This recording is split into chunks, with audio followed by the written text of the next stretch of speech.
Reading from the book of Hebrews, chapter 12, verses 1 and 2 and 6 and 7 can be found on page 221 at the back of your pew Bible if you would like to follow along.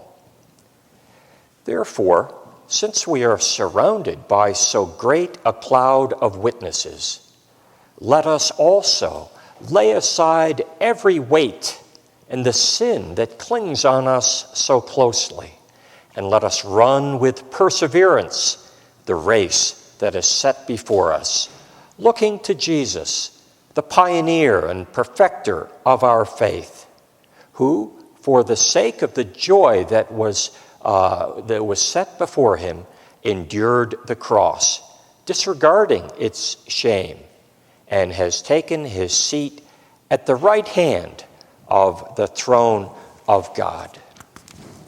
And then 6 and 7. For the Lord disciplines those whom he loves and chastises every child whom he accepts.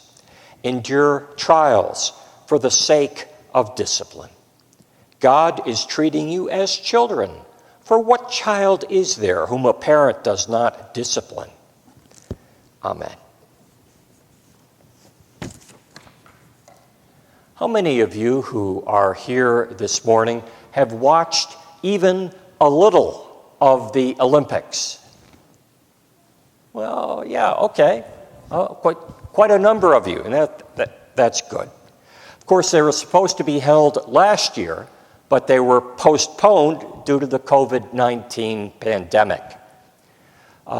Currently, less than 15% of the population is fully vaccinated in Japan, and in a survey that was taken back in May, just 14% of the people polled in the country of Japan said that they wanted the games to proceed as scheduled.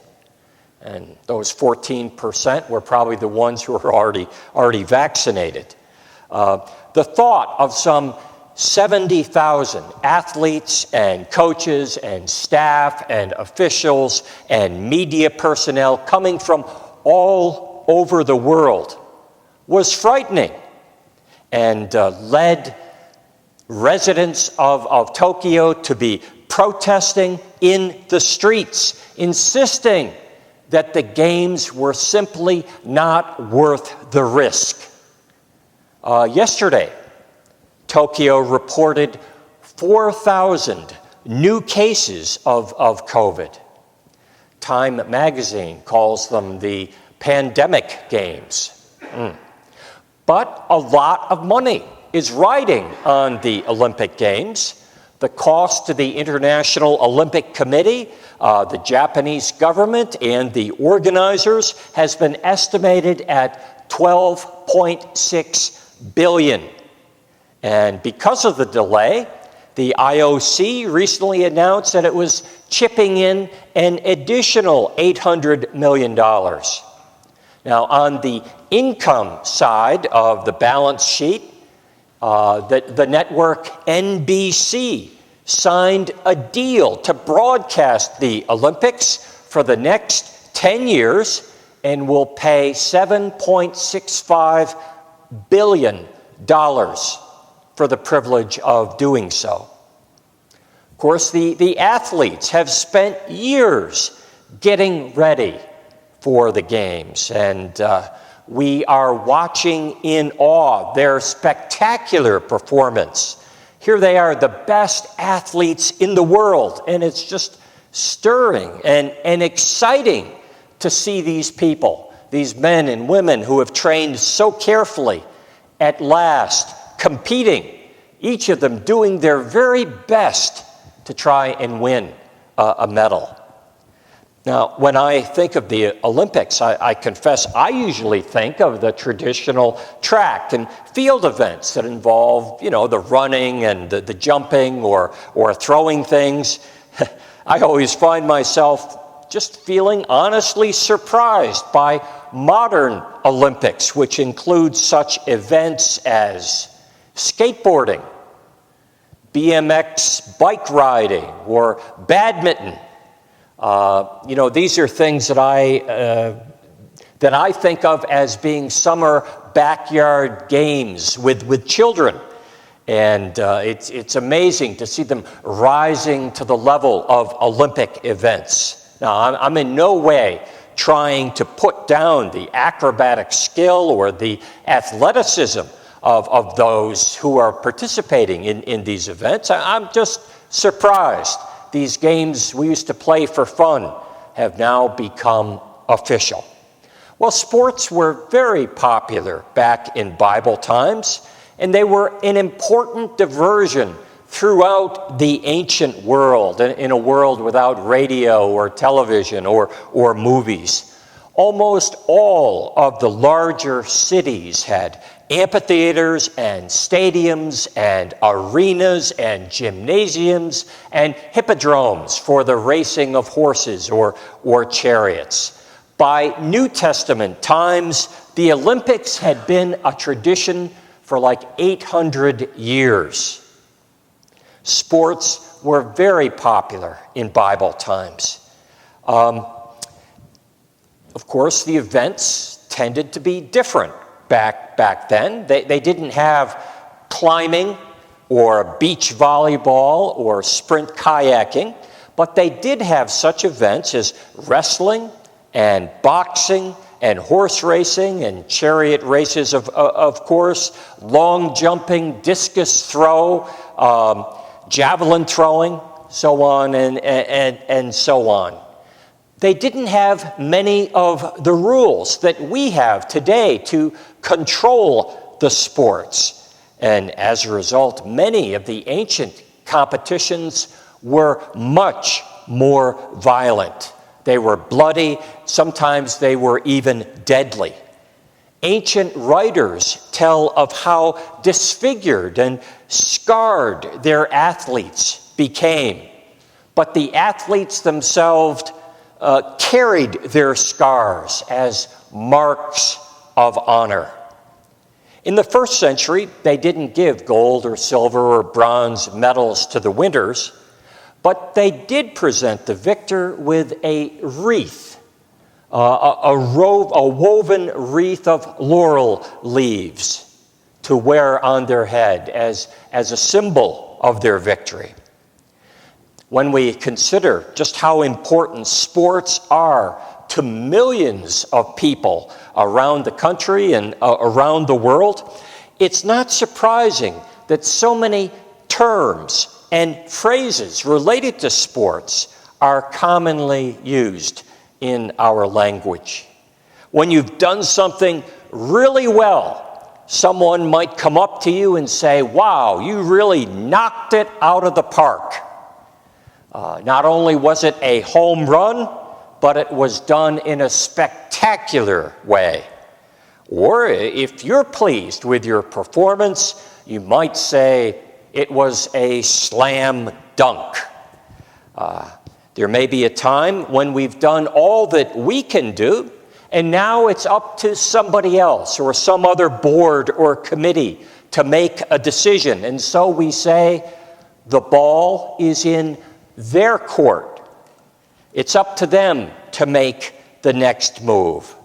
And it's time to get the ball rolling, as in bowling or something like that. If things are going badly, we might say that we feel as though we are behind the 8 ball. And when you're shooting pool, that means you really have very few options. But that's not as bad as having to say that you dropped the ball, that you made a mistake. And sometimes someone will throw you a curveball, which is unexpected. It's not what you were prepared for. Of course, there will always be people who like to serve as a Monday morning quarterback and tell you exactly what you should have done under those circumstances. But if you're lucky, you will have someone in your corner like a boxing manager who will be there to cheer you on and encourage and advise you. Well, obviously, the vocabulary of sports is a regular part of our communication.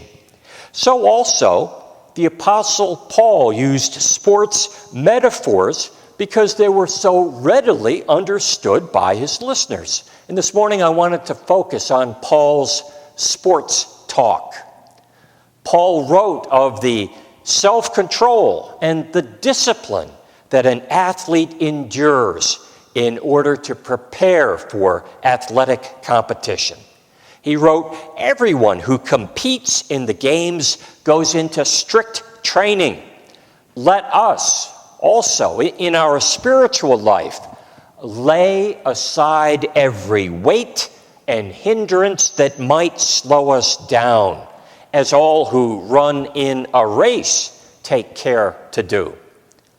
You know, one of the things I always enjoy about the Olympic Games are the interesting stories of people who have overcome great obstacles to participate.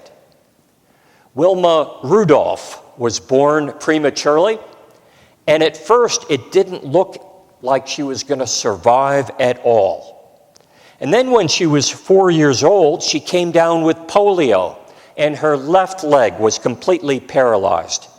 It looked as though she would never walk again without wearing a metal brace.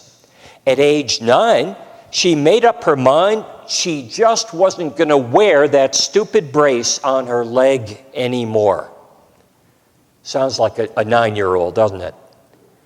Well, it took her 4 years to get to where she could walk without the brace. And the doctors were amazed. They said it was just miraculous. Then she made up her mind to become a runner. She entered a race. And of course, she came in dead last. And for the next few years, she entered every race she could and consistently placed last. I mean, it wasn't even close. People who loved her and were concerned about her really tried to get her to quit. "Wilma," they'd say, "you've accomplished an incredible thing. You've learned to walk. It's a miracle. But that's all that is humanly possible. Please give it up, Wilma. You'll never be a runner. It's pathetic to watch you out there on the field struggling. It's embarrassing. It's painful to watch you try and run. People don't want to watch you struggle that way." But Wilma persevered. Her muscles developed, and eventually she even began to win a race from time to time. In the Summer Olympics in Melbourne, she won a bronze medal. 4 years later, in the Summer Olympics in Rome, she sprained her ankle.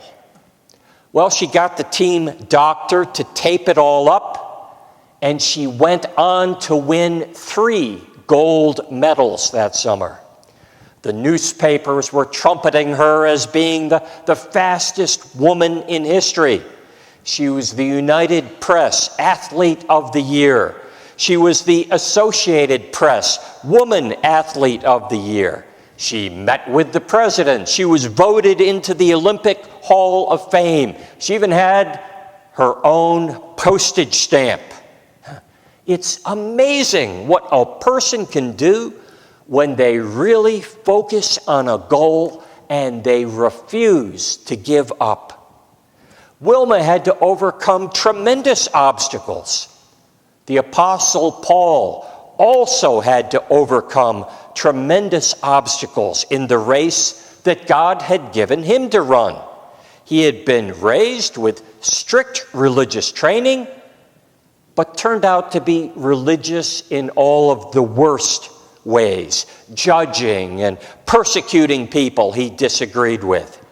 And we know that he persecuted the Christians, arresting them, sending them off to jail, till his encounter with the risen Christ completely turned his life around and sent him running a different race.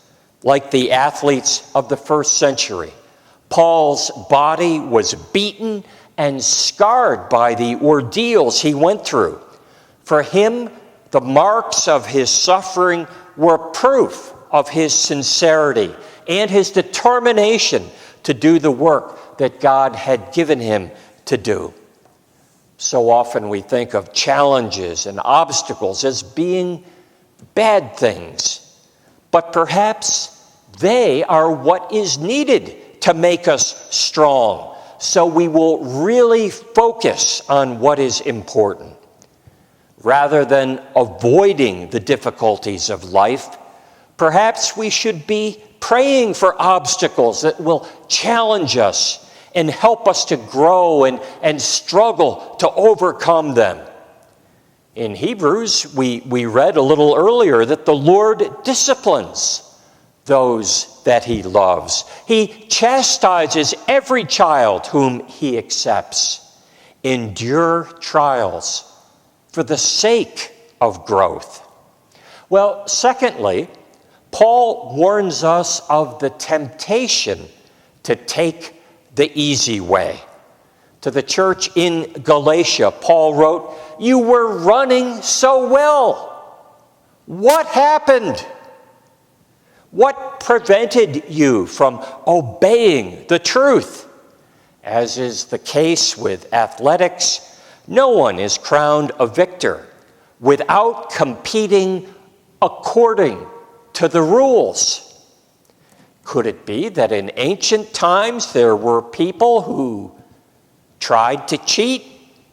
Of course there were, just as there are those people in our own day. Back in 1980, a woman named Rosie Ruse qualified for the Boston Marathon, which is no simple accomplishment. So she registered and she showed up for the race with her running shoes and all of her race day paraphernalia. And when the starter pistol fired, she was off and in fine form. Hours later, and 26 miles away at the finish line, she was the first woman to cross. Wow, what a triumph! What a victory!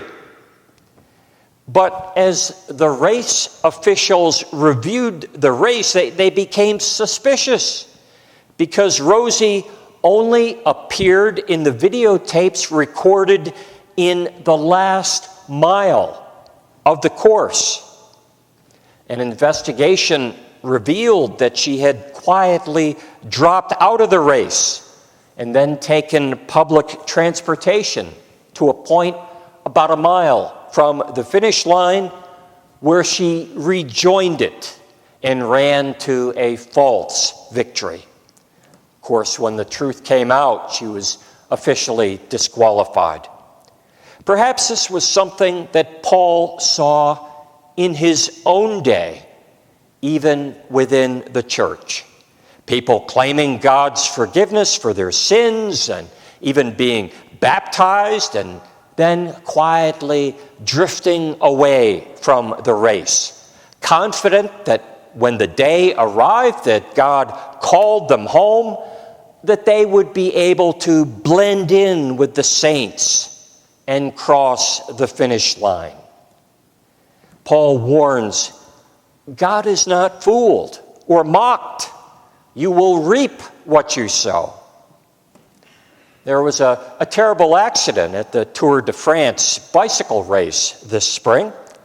A woman was standing by the side of the road in a yellow jacket with a cardboard sign, and when the vehicle with the television cameras passed by, she stepped out into the road, and with her back to the oncoming cyclers, she waved her sign to the cameras. And in so doing, she smacked one of the riders with her sign, and he went down, and like a line of dominoes, rider after rider went down in a pile. And the news showed the road just covered with broken bikes and bent wheels and bleeding cyclists being treated by emergency workers. Obviously, this woman was not there to ride in the race. She wasn't even there to cheer for her team. She was there primarily for herself, and she was using the moment for her own purposes. Perhaps she wanted a picture she could post on Facebook. No, of course, she didn't mean to cause the accident. But yes, she was arrested. And what a tragedy for the athletes who had been focused and disciplined and training for years to have their efforts stolen by someone who was willing to cross the line for their own benefit. Even within the pages of the New Testament, we find the names of many church members who were not interested in service or the spiritual race God wanted them to run, but they were only interested in themselves. Paul wrote that the Christian life is like a long run.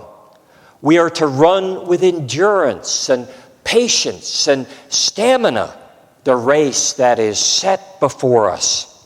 Paul is telling us that the road of personal transformation and service to others and sharing God's news, well, it's going to be a long and difficult and painful experience.